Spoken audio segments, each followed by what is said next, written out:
Assalamualaikum warahmatullahi wabarakatuh.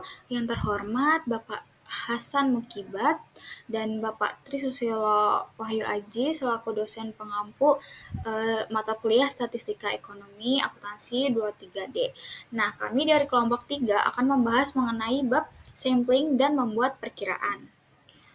Nah, perkenalkan anggota dari kelompok 3, yaitu yang pertama ada saya sendiri, Dwi Agustina dengan NIM 227, dan rekan saya Aida Rahadatul Aisy dengan NIM 297, dan Deborah Grace Susana dengan NIM 305. Nah, pada kali ini kita akan membahas mengenai jenis pengambilan sampel, distribusi sampel, interval estimation, interval keyakinan, teori pendugaan, point estimation, dan yang terakhir pendugaan interval varians dan simpangan baku.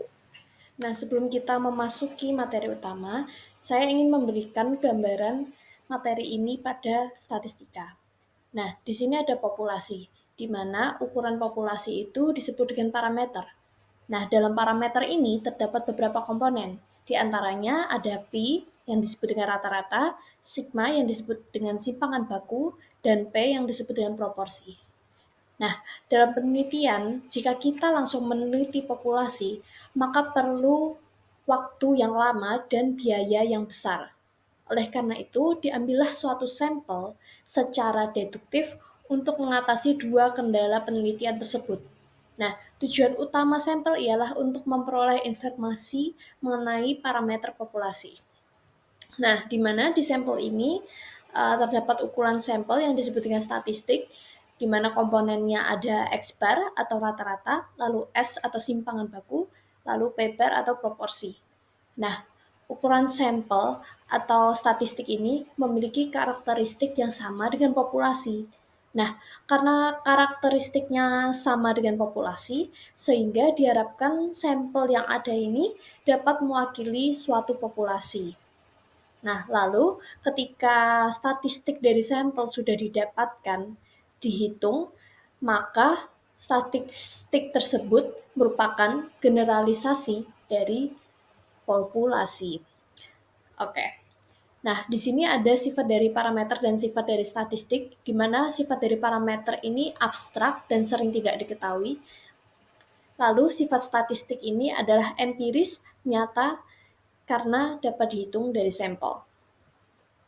Nah, yang selanjutnya itu ada sampling. Jadi, sebelum kita masuk ke bagian analisis data, penting banget buat kita tuh paham dulu siapa yang bakal jadi objek penelitian kita. Nah, disinilah konsep sampel itu mulai berperan. Nah, sampel itu sendiri adalah bagian dari populasi yang kita pilih untuk diteliti. Karena biasanya meneliti seluruh populasi itu nggak memungkinkan, karena kan akan memakan waktu, biaya, dan sumber daya. Nah, maka proses pemilihan sampel ini tuh disebut dengan sampling. Nah, sampling itu sendiri adalah proses pengambilan sampel penelitian dan menentukan jumlah sampel yang akan digunakan dalam riset. Nah, proses ini tuh penting karena kualitas hasil penelitian kita itu sangat bergantung pada seberapa representatif sampel yang kita ambil. Nah, kalau misalkan sampelnya tepat, maka hasil penelitian kita juga akan bisa menggambarkan kondisi populasi secara lebih akurat. Nah, selanjutnya setelah kita tahu apa itu sampling, maka kita akan masuk ke jenis-jenis sampling. Nah, yang pertama itu ada random sampling atau probability sampling. Nah, random sampling ini adalah cara pengambilan sampel berdasarkan probabilitas atau peluang. Nah, jadi di sini tuh semua anggota populasi itu berpeluang untuk terpilih menjadi sampel. Nah, yang kedua itu ada non-random sampling atau non-probability sampling. Nah, ini tuh adalah cara pengambilan sampel dengan acak yang memberikan peluang tidak sama bagi anggota populasi.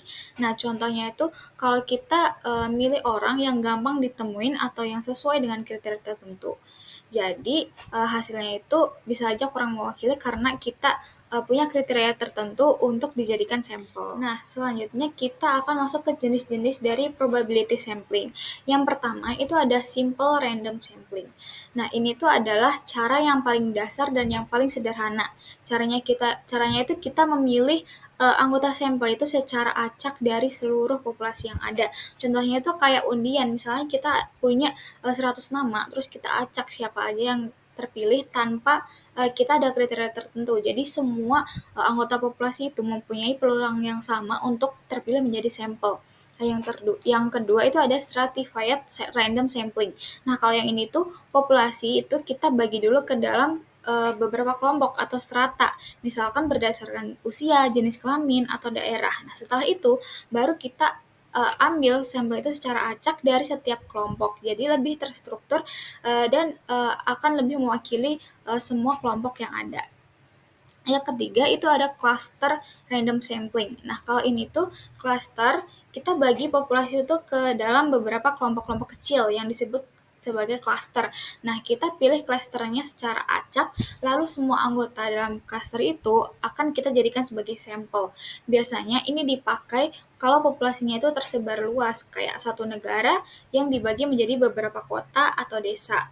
Nah, terus yang terakhir dari probability sampling ini ada multi-stage sampling.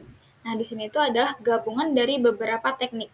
Jadi prosesnya itu bertahap. Misalkan tahap pertama kita memilih cluster random sampling. Lalu tahap kedua baru kita ambil individu secara acak dari cluster-cluster itu. Nah, teknik ini tuh cocok untuk penelitian yang berskala besar, yang populasinya luas dan kompleks. Nah, selanjutnya kita lanjut ke jenis-jenis dari non-probability sampling.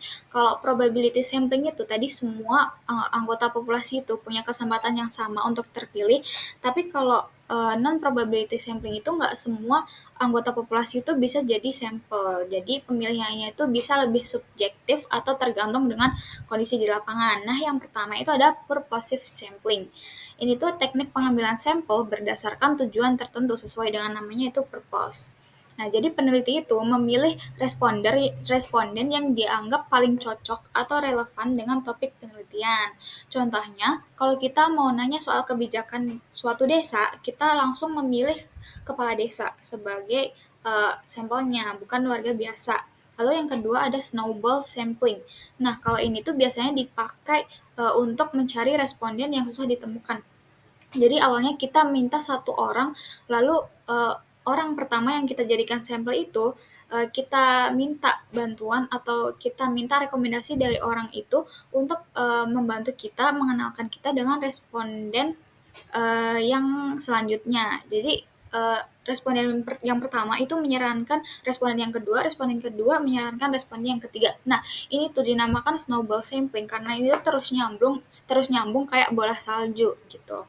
Nah, terus yang ketiga ada accidental sampling. Nah, sesuai namanya, teknik ini tuh mengambil sampel dari siapa aja yang kebetulan ada, yang kebetulan kita temui. Misalnya kita lagi nyebarin kuesioner di mall ke orang-orang yang kita temui di mall. Kita tanpa milih-milih dulu. Nah, ini tuh emang gampang banget tapi bisa aja kurang representatif karena sampelnya itu ya yang ada aja di situ. Nah, terus yang selanjutnya yaitu kuota sampling. Nah, kalau kuota ini kita tuh udah nentuin dulu berapa jumlah responden dari tiap kelompok. Misalnya kita itu pengen respondennya itu 50% dari laki-laki dan 50% dari perempuan. Nah, setelah kuotanya terpenuhi baru kita itu berhenti untuk mengumpulkan data.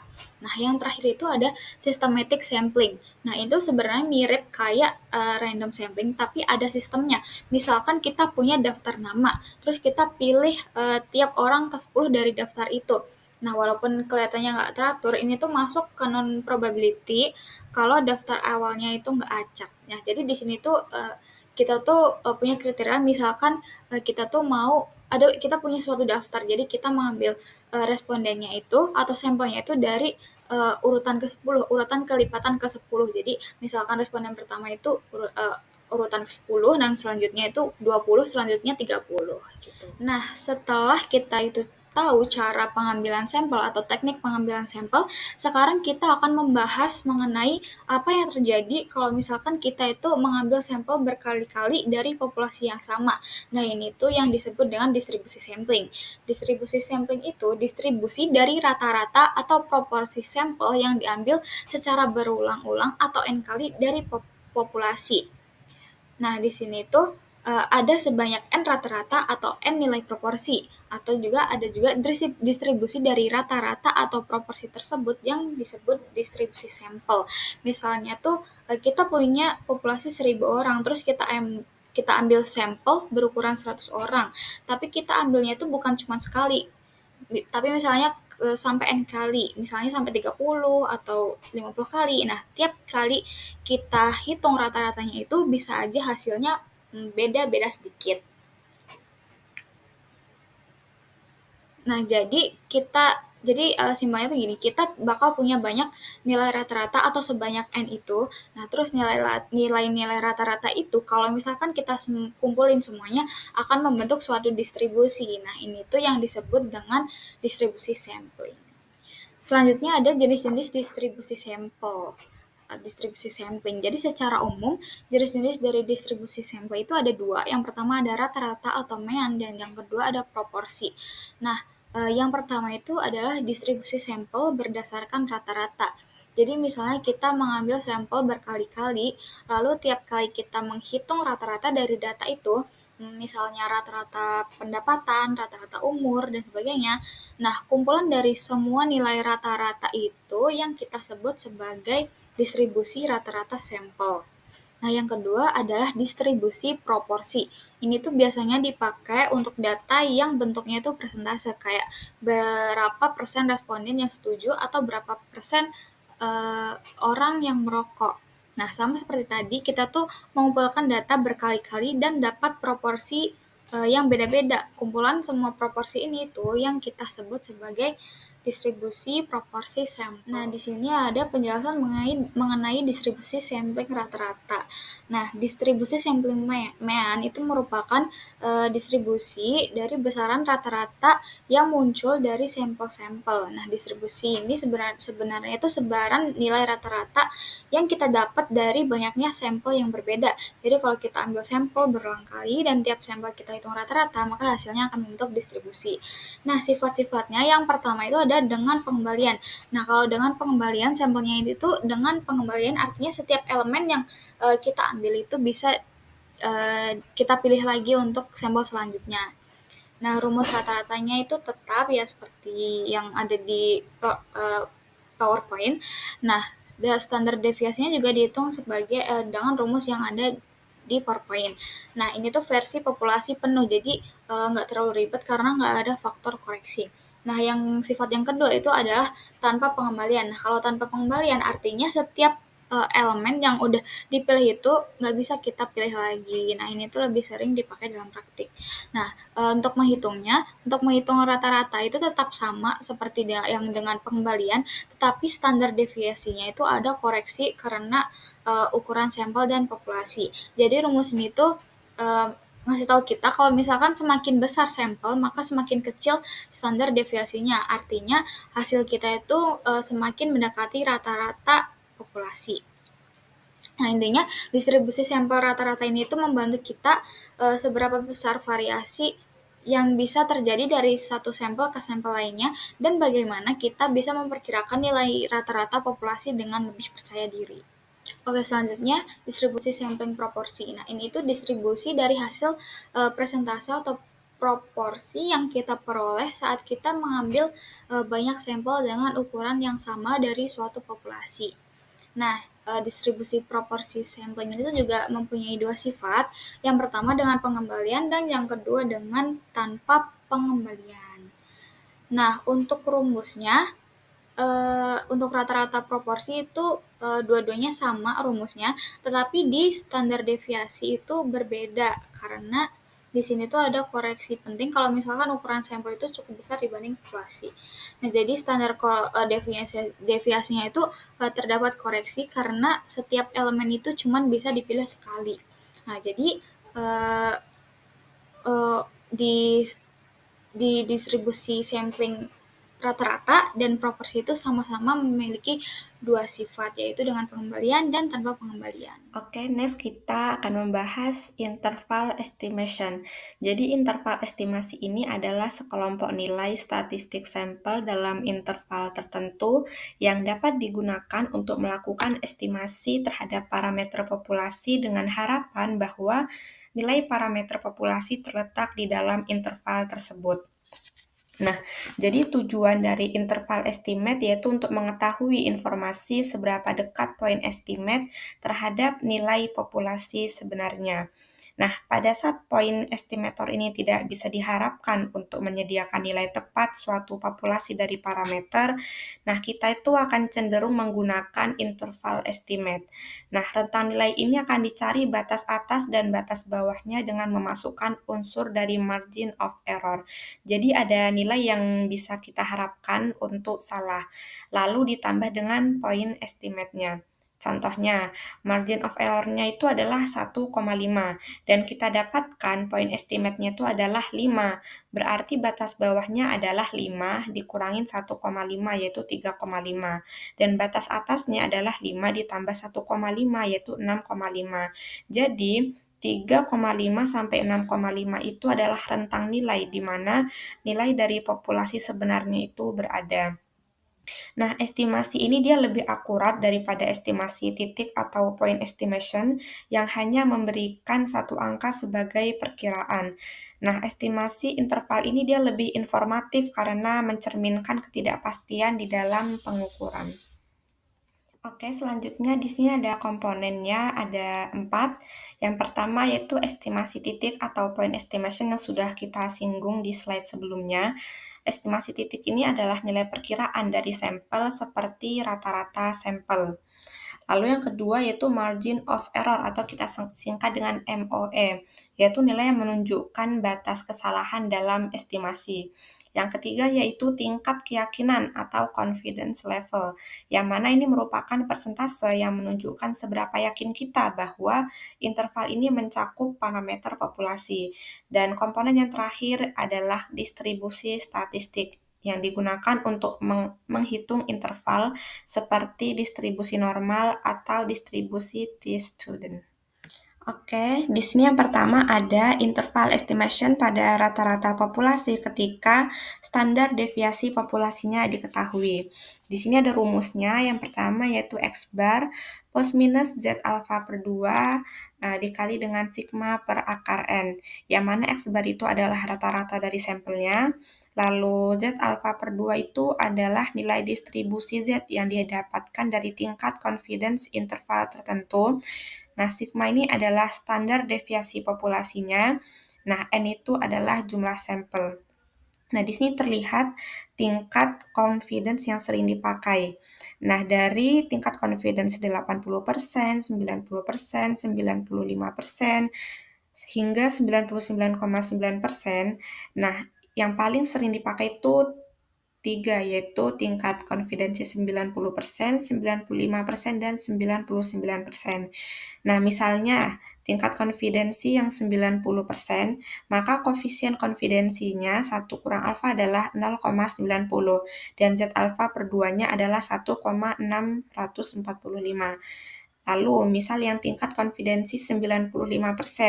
Nah, maka koefisien konfidensinya adalah 0,95 dan Z alfa per 2-nya adalah 1,96. Lalu misal untuk yang tingkat konfidensi 99%, maka koefisien konfidensinya adalah 0,99 yang mana Z alfa per 2-nya adalah 2,575. Next, kita masuk ke contoh soal. Dari pengunjung resto McD itu dipilih 100 orang pengunjung ya sebagai sampelnya. Nah, dari pengamatan sebelumnya diketahui bahwa deviasi standar populasi untuk belanja makan di situ adalah Rp15.000. Nah, untuk pertanyaan yang pertama adalah, nah pada tingkat keyakinan 95% tentukan margin of error-nya. Lalu yang kedua, tentukan pula pendugaan interval untuk rata-rata belanja makan di resto tersebut. Pada tingkat keyakinan yang sama, 95%, bila rata-rata belanja sampelnya adalah Rp14.000. Nah, pertanyaan ketiga, jika margin of error yang diinginkan adalah Rp5.000, pada tingkat keyakinan yang sama pula 95%, berapakah besarnya sampel yang diperlukan? Berarti yang nomor 3 ini ditanyakan adalah N-nya. Oke, next ke pembahasan soal. Jadi kan tadi diketahui di soal ya, kalau dari pengunjung resto McD itu dipilih 100 orang pengunjung sebagai sampel. Berarti N-nya sama dengan 100. Lalu diketahui juga kalau deviasi standar populasi untuk belanja makan di situ adalah 15.000. Berarti sigmanya sama dengan 15.000. Lalu pertanyaan yang pertama adalah pada tingkat keyakinan 95% berapa margin of error-nya? Nah, jadi yang pertama, confidence level atau CL-nya kan tadi 95%, yang mana kan A-nya sama dengan 5%. Nah, berarti Z alfa per 2-nya itu sama dengan 1,96. Itu ada di slide sebelumnya, bisa dicek. Kalau confidence levelnya 95%, itu Z alfa per 2-nya adalah 1,96. Dia sudah ditentukan, ada tabelnya. Lalu, bagaimana menghitung margin of error-nya? Nah, rumusnya adalah Z alfa per 2 dikali sigma per akar N. Udah kita ketahui ya kalau Z alfa per 2-nya adalah 1,96, lalu sigmanya dikali sigma adalah 15.000 dibagi dengan akar N. N-nya adalah 100.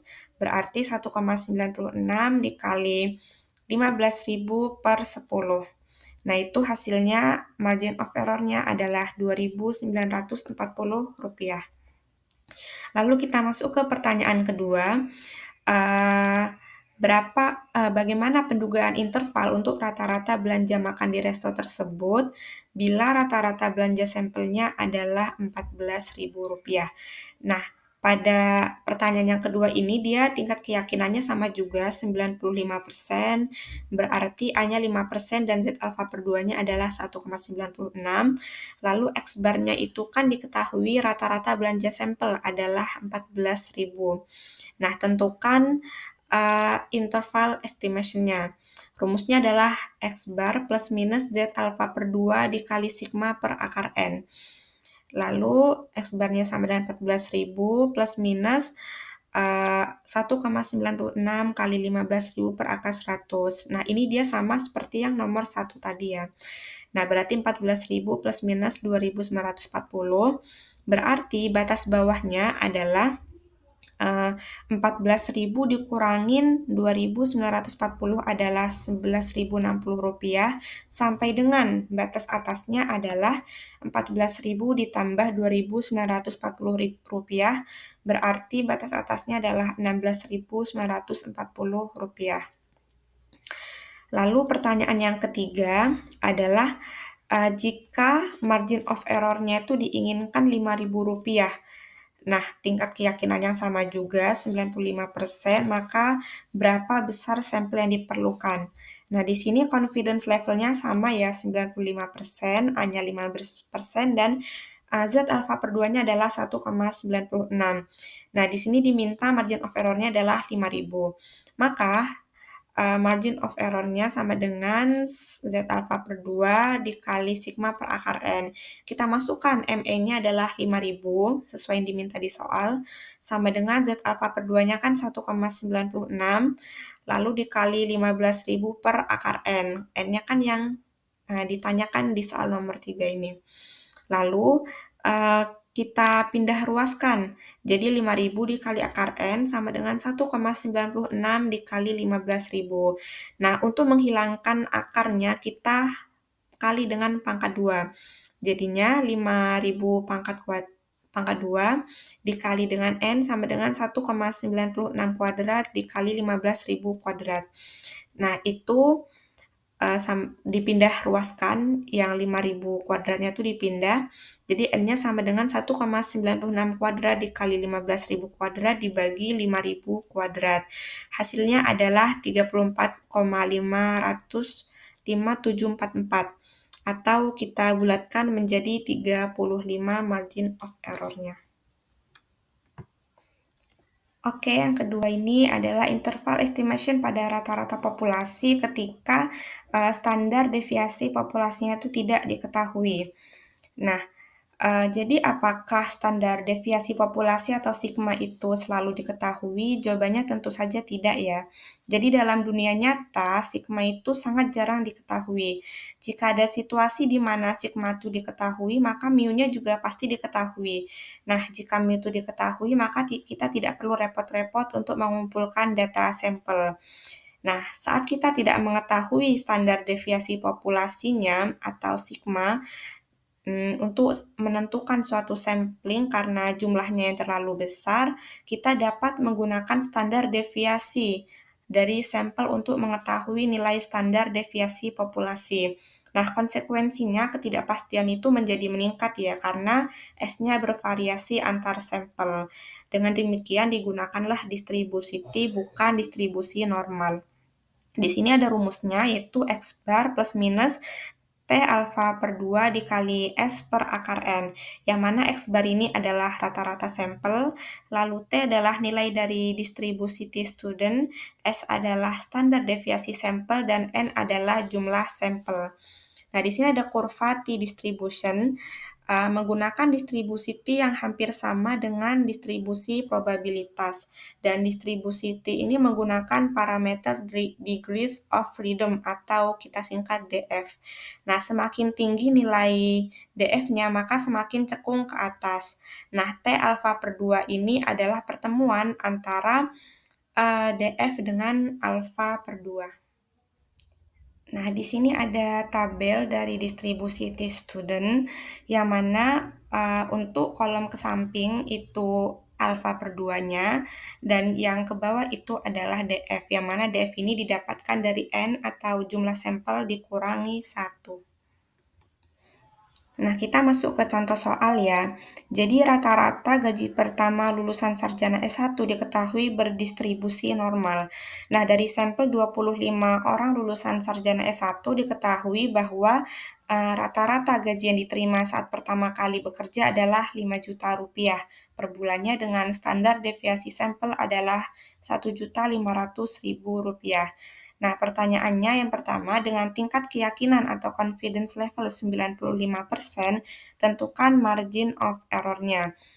Pertanyaan yang kedua, dengan tingkat keyakinan 99%, tentukan pendugaan interval untuk rata-rata gaji pertama kali populasi lulusan sarjana S1 tersebut. Jadi tadi sudah diketahui di soal ya, bahwa yang pertama itu sampel orang lulusan sarjana S1 atau N-nya itu adalah 25. Nah, untuk mencari DF-nya itu adalah N dikurangin 1, berarti 25 dikurang 1 sama dengan 24. Lalu diketahui juga di soal bahwa rata-rata gaji yang diterima saat pertama kali bekerja adalah 5 juta rupiah, berarti X bar-nya adalah 5 juta. Dan standar deviasi sampelnya adalah 1.500.000 rupiah, atau itu S-nya ya. Nah, pertanyaan yang pertama adalah, dengan tingkat keyakinan 95%, tentukan margin of error-nya. Nah, bisa kita lihat ya di sini CL-nya atau confidence level-nya adalah 95%, yang mana A-nya berarti 5% atau 0,05. Nah, alfa per 2-nya itu adalah 0,025. Dengan DF-nya adalah 24 ya. Nah, berarti T alfa per 2-nya adalah 2,0639. Teman-teman bisa lihat di slide sebelumnya, di tabel distribusi T-student. Lalu, berarti margin of error-nya adalah T alfa per 2 dikali S dibagi akar N. Yang mana T alfa per 2-nya udah kita ketahui ya, yaitu 2,0639 dikali S-nya adalah 1.500.000 dibagi dengan akar 25. Nah, hasilnya kita dapatkan 619.170 rupiah. Nah, untuk pertanyaan yang kedua, di sini diketahui di pertanyaan kedua itu confidence level-nya adalah 99%, yang mana A-nya adalah 1% atau 0,01. Maka alfa per 2-nya adalah 0,005. Dengan DF-nya adalah 24 ya, dan T alfa per 2 yaitu kita dapatkan ya dari tabel di slide sebelumnya, di tabel distribusi T-student sebesar 2,7969. Nah, berarti ditanyakan di sini adalah tentukan pendugaan intervalnya. Nah, berarti interval estimation-nya sama dengan X bar plus minus T alfa per 2 dikali S per akar N. Nah, X bar-nya adalah 5 juta plus minus T alfa per 2-nya adalah 2,7969 dikali S-nya 1.500.000 per akar 25. Nah, didapatkan di sini 5 juta plus minus 839.070. Jadi margin of error-nya itu adalah 839.070. Maka batas bawahnya adalah 5 juta dikurangi 839.070 dan batas atasnya adalah 5 juta ditambah 839.070. Maka interval estimation-nya yaitu 4.160.930 sampai dengan 5.839.070. Nah, yang terakhir ya, yang ketiga yaitu interval estimation untuk suatu proporsi populasi. Jadi di sini diketahui rumusnya P hat atau P topi ya, plus minus Z alpha per 2 dikali akar dari P hat dikali 1 dikurang P hat per N. Yang mana P hat ini adalah proporsi sampel atau jumlah kejadian yang sukses dibagi dengan jumlah total sampel. Z alpha per 2 adalah nilai kritis dari distribusi normal standar berdasarkan tingkat kepercayaan. N adalah jumlah sampel dan A-nya adalah tingkat signifikansi. Nah, di sini teman-teman bisa lihat ya, ada kurva perkiraan normal dari distribusi sampling dari P hat. Oke, kita masuk ke contoh soal ya. Bandara Soekarno-Hatta Cengkareng merupakan bandara yang paling sibuk di Indonesia. Nah, survei menunjukkan bahwa dari 550 penerbangan terdapat 450 penerbangan yang tepat waktu. Nah, pertanyaannya, yang pertama, hitung estimasi titik atau point estimation untuk proporsi penerbangan yang tepat waktu di Bandara Soekarno-Hatta. Pertanyaan yang kedua, berapakah standar error proporsinya atau sigma p hat-nya? Lalu yang ketiga, berapakah margin error-nya dengan tingkat keyakinan 90%? Dan pertanyaan yang terakhir, buatlah interval keyakinan atau confidence interval 95% untuk proporsi penerbangan yang tepat waktu di Cengkareng. Oke, kita bahas ya. Jadi kan diketahui tadi di soal bahwa Bandara Soekarno-Hatta itu menunjukkan bahwa ada 550 penerbangan ya, berarti N-nya sama dengan 550. Dan dari 550 itu ada 450 penerbangan yang tepat waktu, berarti P-nya sama dengan 450. Nah, pertanyaannya pertama adalah hitunglah estimasi titik atau point estimation-nya untuk proporsi penerbangan yang tepat waktu di Bandara Soekarno-Hatta. Berarti P hat-nya itu sama dengan P dikali N. Yang mana P-nya itu kan tadi penerbangan yang tepat waktu ya, itu adalah 450 dibagi dengan jumlah penerbangannya ada 550, maka didapatkan estimasi titiknya adalah 0,8181 atau kita bulatkan menjadi 0,82. Lalu pertanyaan yang kedua yaitu berapakah standar error proporsinya atau sigma p hat-nya, yaitu akar dari P hat dikali 1 dikurang P hat per N. Yang mana P hat-nya kan udah kita ketahui ya di jawaban soal yang pertama, yaitu 0,82 dikali dengan 1 kurang 0,82 dibagi dengan N-nya adalah 550. Nah, berarti jawabannya adalah 0,0164. Lalu pertanyaan yang ketiga yaitu berapakah margin error-nya dengan tingkat keyakinan 90%. Nah, di sini confidence level-nya adalah 90% yang mana A-nya berarti 10%. Nah, Z alpha per 2-nya adalah 1,645. Teman-teman bisa lihat di slide-slide sebelumnya itu ada tabel confidence level ya. Nah, lalu berapakah margin of error-nya? Jadi ME sama dengan Z alpha per 2 dikali akar dari P hat dikali 1 kurang P hat per N. Yang mana Z alpha per 2 adalah 1,645 dikali dengan yang akar ini udah kita ketahui di pertanyaan kedua ya. Jawabannya adalah 0,0164. Jadi tinggal dimasukin aja karena sama. Lalu jawabannya adalah 0,026978. atau kita bulatkan margin of error-nya sama dengan 0,0270. Lalu pertanyaan terakhir yang keempat, buatlah interval keyakinan apabila confidence intervalnya adalah 95% untuk proporsi penerbangan yang tepat waktu. Nah, di sini kan CL-nya adalah 95%.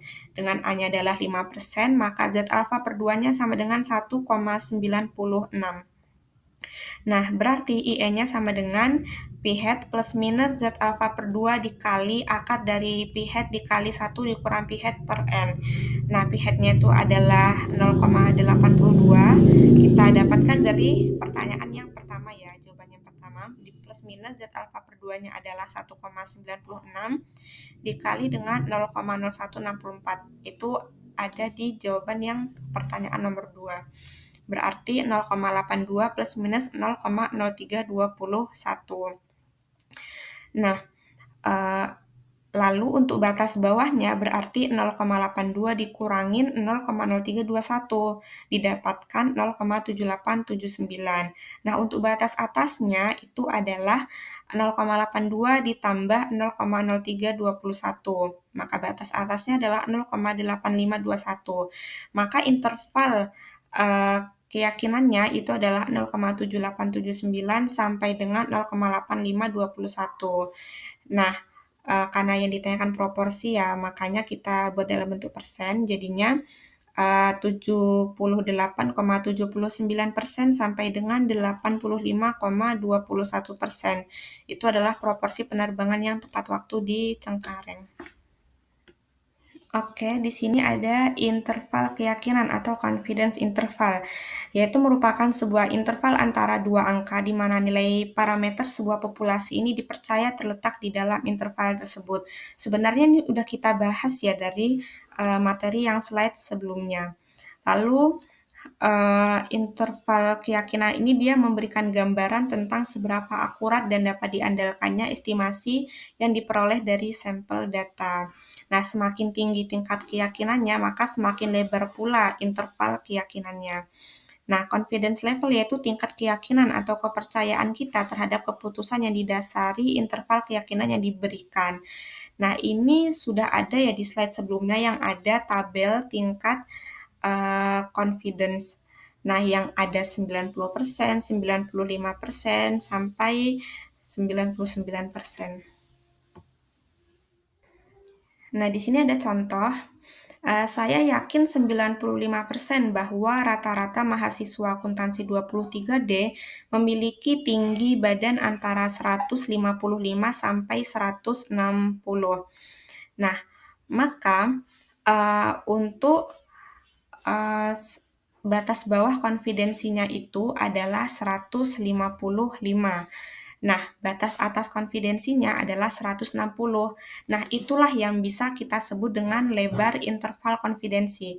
Nah, dari 155 sampai 160 itu kita bisa tahu kalau misalnya estimasi titiknya itu misalnya 157,5. Nah, di sini ada beberapa faktor ya yang menentukan luasnya interval keyakinan. Yang pertama adalah besarnya sampel atau N, yang kedua adalah keragaman populasi. Nah, biasanya sigma ini diperkirakan oleh S, dan yang ketiga adalah tingkat keyakinan yang diinginkan. Nah, di sini ada rumus umum untuk semua interval keyakinan. Nah, sebenarnya ini juga udah dibahas ya di slide-slide sebelumnya. Jadi rumus umumnya itu confidence interval sama dengan estimasi titik plus minus titik kritis dikali dengan standar error. Kita contohkan ya, misalnya yang tadi pertama kita bahas adalah interval estimation pada rata-rata populasi ketika standar deviasi populasi diketahui. Nah, untuk confidence intervalnya sama dengan X bar. Nah, X barnya ini adalah estimasi titik atau point estimation plus minus Z alpha per 2. Nah, Z alpha per 2 ini adalah titik kritisnya. Lalu dikali dengan sigma per akar N. Nah, sigma per akar N ini adalah standar errornya. Nah, kalau misalnya ditanyakan adalah margin of error, nah margin of error itu adalah titik kritis dikali dengan standar error ini. Nah, misalnya kita yang ke rumus yang kedua ya. Yang kedua itu kan interval estimation pada rata-rata populasi ketika standar deviasi populasinya tidak diketahui. Nah, itu confidence intervalnya sama dengan X bar. Nah, X bar ini adalah estimasi titiknya, plus minus T alfa per 2. Nah, T alfa per 2-nya ini adalah titik kritis, lalu dikali dengan S per akar N. Nah, S per akar N ini adalah standar error-nya. Untuk margin of error-nya itu adalah titik kritis dikali standar error, yaitu T alfa per 2 dikali S per akar N. Nah, kita coba yang rumus yang ketiga. Yang ketiga tadi itu kan dia interval estimation untuk suatu proporsi populasi. Nah, untuk yang rumus yang ketiga ini, dia confidence interval sama dengan p-hat. Nah, p-hat ini adalah point estimation-nya. Lalu plus minus Z alpha per 2 sebagai titik kritis, dan akar dari p-hat dikali 1 dikurang p-hat per N itu adalah standar error-nya. Jika ditanya margin of error-nya, itu adalah titik kritis dikali standar error, yaitu Z alpha per 2 dikali akar p-hat kali 1 dikurang p-hat per N. Jadi, estimasi titik ini adalah statistik sampel untuk menduga parameter populasi yang dikehendaki. Nah, titik kritis adalah nilai distribusi sampling dari estimasi titik dengan tingkat keyakinan yang tertentu. Lalu standar error adalah standar deviasi dari estimasi titik. Teori pendugaan ini terdapat pendugaan yang merupakan suatu metode statistik yang digunakan untuk menduga hubungan suatu parameter yang tidak dapat diketahui. Nah, cara mengetahui informasi mengenai parameter populasi yaitu ada dengan dua cara. Yang pertama yaitu estimasi. Di estimasi ini ada dua macam yang sudah dijelaskan di slide sebelumnya, yaitu interval estimasi dan interval keyakinan. Lalu, cara kedua untuk mengetahui informasi mengenai parameter populasi yaitu dengan pengujian hipotesis. Pengujian hipotesis ini memutuskan apakah pendugaan atau hipotesis yang ada itu diterima atau ditolak. Pada point estimation, ini merupakan suatu pendugaan data populasi yang diambil dari data sampel dengan menyebut hanya satu nilai angka tertentu sebagai estimasi untuk parameter yang tidak diketahui. Nah, karakteristik di sini ada 3, yaitu tidak bias, konsistensi, dan efisiensi. Nah, 3 karakteristik ini yang harus kita miliki pada sampel yang kita punya. Pada karakteristik yang sudah dijelaskan pada slide sebelumnya, maksud dari karakteristik tidak bias itu diharapkan suatu estimasi tidak bias kalau estimator memiliki nilai E theta bar sama dengan theta atau nilai harapan sama dengan theta. Artinya, diharapkan nilai estimasi itu mendekati atau sama dengan theta. Nah, di sini ada contoh dua gambar. Pada gambar pertama itu, terlihat bahwa theta bar 2 itu mendekati nilai theta. Sedangkan pada theta bar 1 itu menjauh dari nilai theta atau tidak sama dengan theta. Sehingga dapat disimpulkan kalau theta bar 1 ini sifatnya itu bias dan theta bar 2 sifatnya tidak bias karena mendekati atau sama dengan theta. Nah, lalu pada gambar yang pertama, pada gambar kedua, ini terlihat bahwa theta bar 1 dan theta bar 2 itu nilainya sama dengan theta, sehingga kedua estimasi tersebut sifatnya tidak bias. Karakteristik selanjutnya, efisien dan konsisten.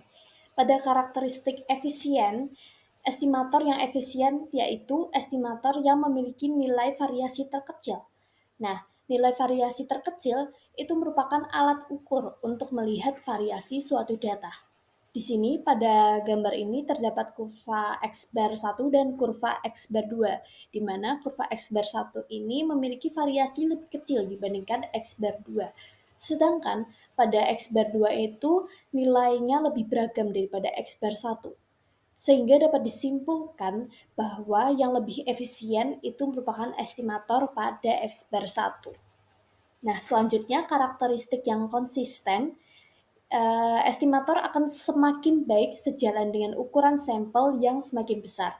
Di sini terdapat 3 kurva, di mana masing-masing ini memiliki ukuran sampel yang berbeda-beda.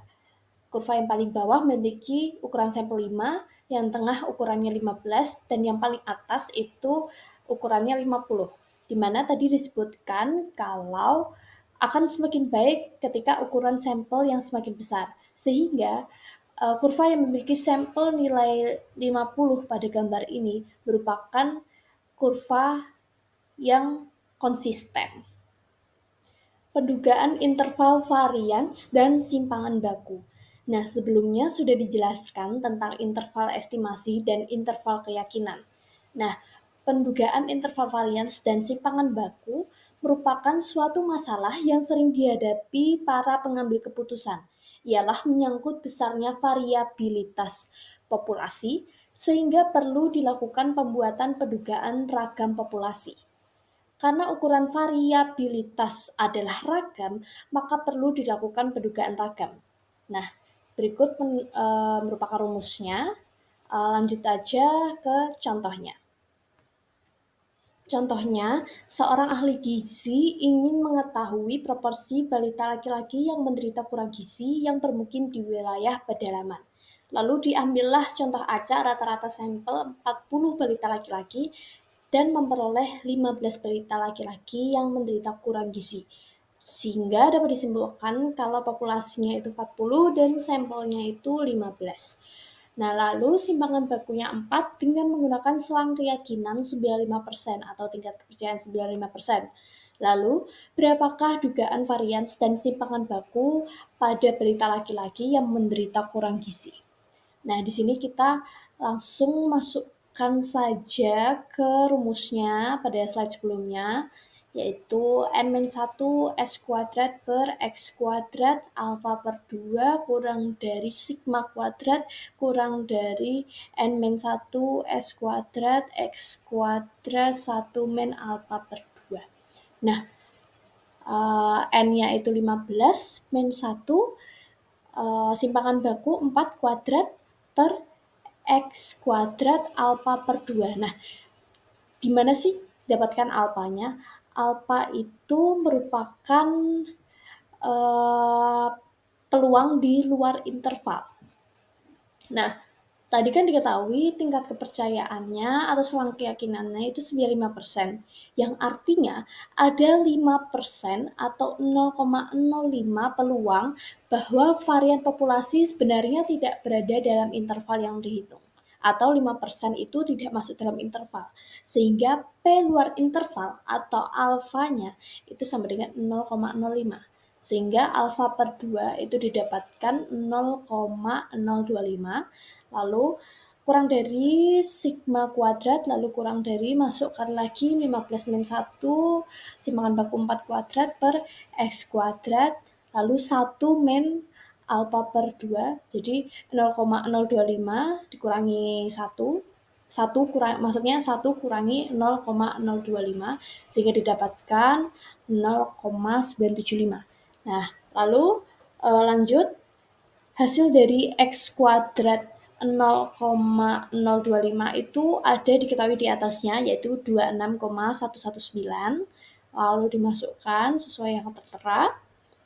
Setelah itu didapatkan nilai 224 per 26,119 kurang dari sigma kuadrat kurang dari 224 per 5,63. Nah, 224 per 26,119 itu hasilnya 8,57 kurang dari lalu hasil dari 224 per 5,63 itu hasilnya 39,78. Nah, karena dicarinya simpangan baku, di sini kan masih dalam sigma kuadrat, jadi perlu dalam bentuk sigma saja, sehingga ini diakarkan 8,57 itu diakarkan sehingga menghasilkan 2,927 dan 39,78 itu juga diakarkan menghasilkan 6,31 sehingga peluang dugaan varians dan simpangan baku pada balita laki-laki yang menderita kurang gizi. Itu hasilnya 2,927 kurang dari sigma kurang dari 6,31. Sekian presentasi dari kelompok kami. Semoga presentasi kali ini dapat memberikan manfaat bagi penonton yang menonton. Untuk kurang lebihnya kesalahan kata maupun kesalahan yang lainnya kami mohon dimaafkan. Sekian dan terima kasih.